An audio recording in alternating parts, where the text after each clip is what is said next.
Secret guardians, starry bright, fiery ones beyond our sight, saints of yore, Buddhas too, guiding lights to me and you.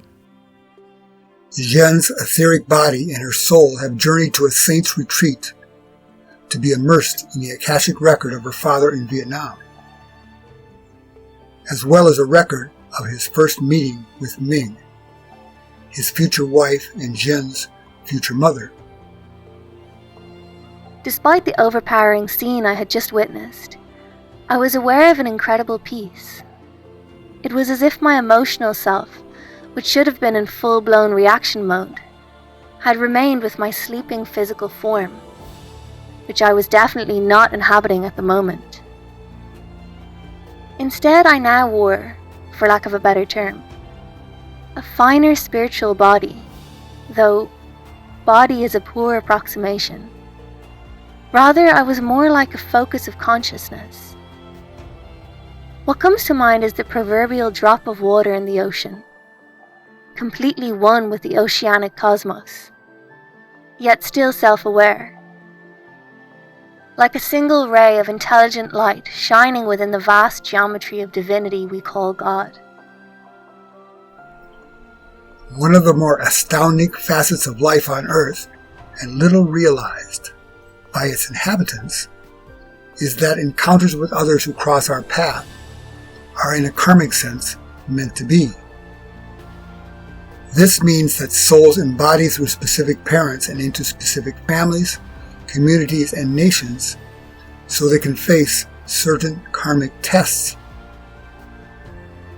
For example, a soul may have to work out unresolved karma that she made with another in a previous life, and therefore embodies into the family with that same soul.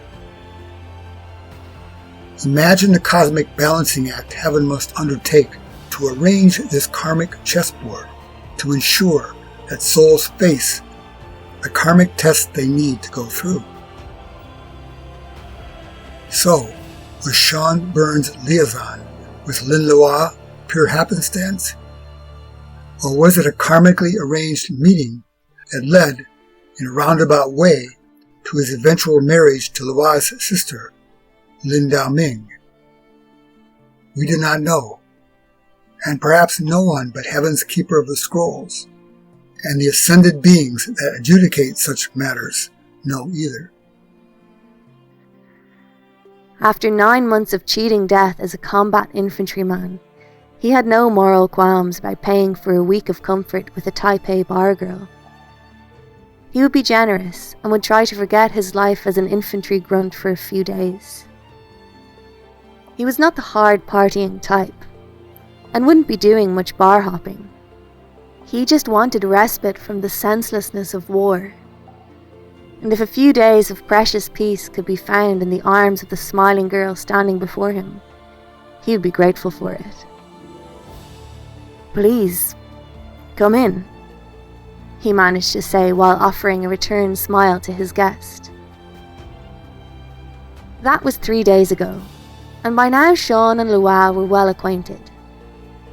Enough so that she was taking him to meet her family. Sean found it disconcerting that a Taipei working girl would bring her paying customer into her family residence. But Loa seemed to think nothing of it. She might as well have been arriving home from a long day at the factory. He suspected the girl was the primary breadwinner for the family. Sean meets Loa's younger sister, Ming, during a meal. She was petite, and even more striking than Loa, with fiery dark eyes and a purity of appearance that Sean found fascinating. The girl stole a glance at him, her eyes lingering on Sean for as long as she dared. Sean noticed. He gave her a little wink and smiled at her with his eyes. The girl looked quickly away, but in the instant prior, Sean thought he saw a hint of a smile in return, though he couldn't swear to it. Later in the meal, Sean dares to steal a second glance in Ming's direction.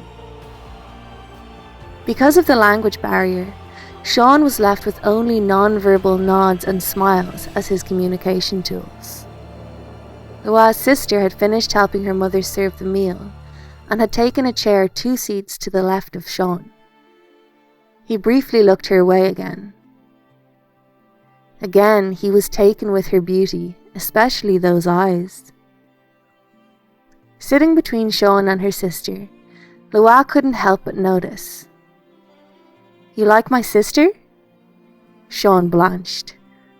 Once more his girlfriend for the week had cut right to the heart. "Yes," he said, in a barely audible voice. "My name is Ming, and I like you too, Jian." Jian's heart pumped a little faster. "Thank you," he said.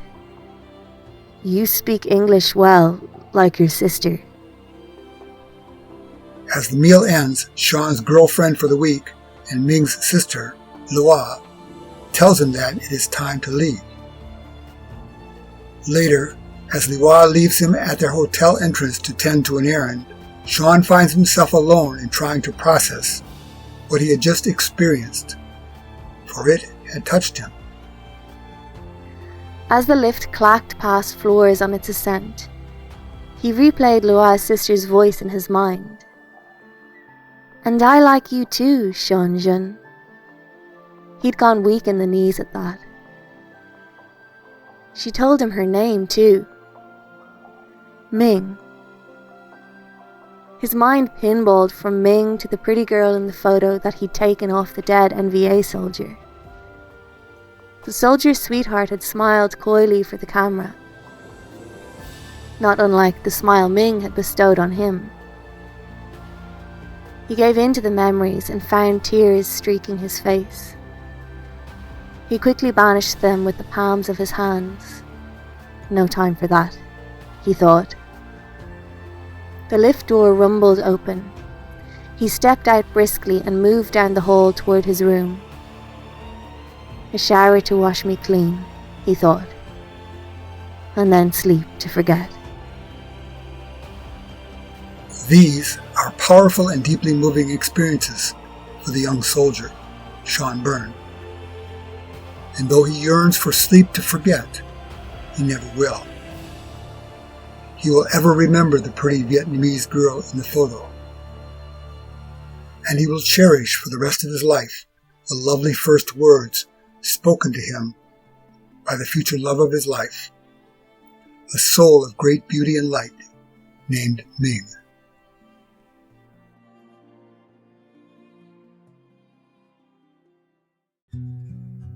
Have you ever met someone that you're certain you've never met before in this life? Yet the person seems so familiar, as if you once knew them in some faraway time.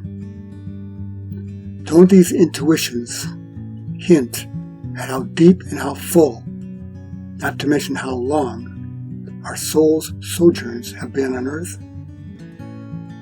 Until next time, may you walk in the light.